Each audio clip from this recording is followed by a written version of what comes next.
दाखालि 29 जुलाइनि हर गेजेराव राजु बसुमतारीखौ जीबानन्द बसुमतारीखौ बुथारनाय जाथाय बेखौ लानानै जोङो बिजनी आन्चलिक दुलाराय बर' फरायसा आफादा गोख्रों रावजों सोंखारिदों।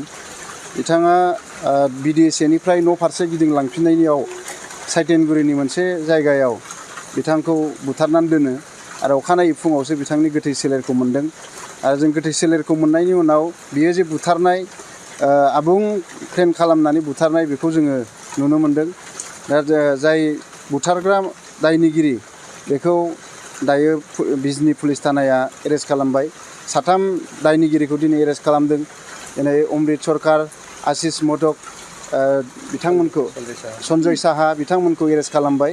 दा जोङो बिजनी आन्चलिक एबसुनिफ्राय बेखौनो दाबि खालामदों जाहाथे 3खौबो साजा होयो आरो फासि होयो बेखौ जोङो दाबि खालामदों। आरो जोङो बिथांमोन बायदि दुथां मानसिया जाहाथे आरोबाव इयुनाव बेबायदि मानसि बुथारनो थाखाय साहस मोना बेखौ बिनि गेजेरजों फोरमायनांगौ बिजनी पुलिस थानाया आरो पुलिस प्रशासना। दा बेखौनो जोङो दाबि खालामनो गोख्रोङै। आरो जे बिथाङा न'खराव थालांबाय, बिसि फिसाज्ला थाखो 9आव फरायनाय फिसाज्ला, LKGआव फरायजेननाय फिसाजो। दा बिथांनि न'खराबो थांनानै थानांगोन, बिथांनि थालांनाय बिसि फिसाफ्रा थांनानै थानांगोन। बेनिखायनो बियो जि बुथार जाबाय बिनि हेंथायै दिनैहाय जोङो आसाम सरकार आरो BTC सरकारखौ बे दुखुथिया राजु बसुमतारी न'खरनो जोङो राङारि अनसुंथाइ होनो, इयुनाव फिसाफ्रा फरायलांनांगौनि, बिसि फिसाया थांनानै थानांगौनि थाखाय जोङो राङारि अनसुंथाइ होनो थाखाय जोङो दाबि खालामदों। आसामनि chief minister doctor Himanta Biswa Sarma, BTCनि चिफ हाग्रामा महिलारि बिथांमोननि खाथियाव।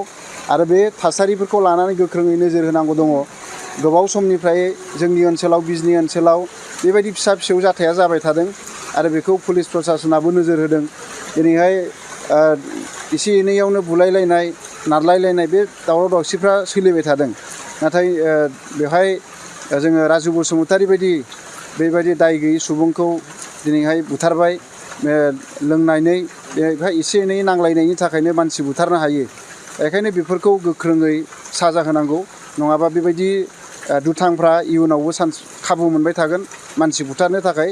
बेनिखायनो जाहाथे बेखौ जिउ जोबजासिम साजा होयो बेखौ जोङो बिजनी दख'रा दुलाराय बर' फरायसा आफादनिफ्राय पुलिस बिफानखौ दाबि खालामनाय जायो।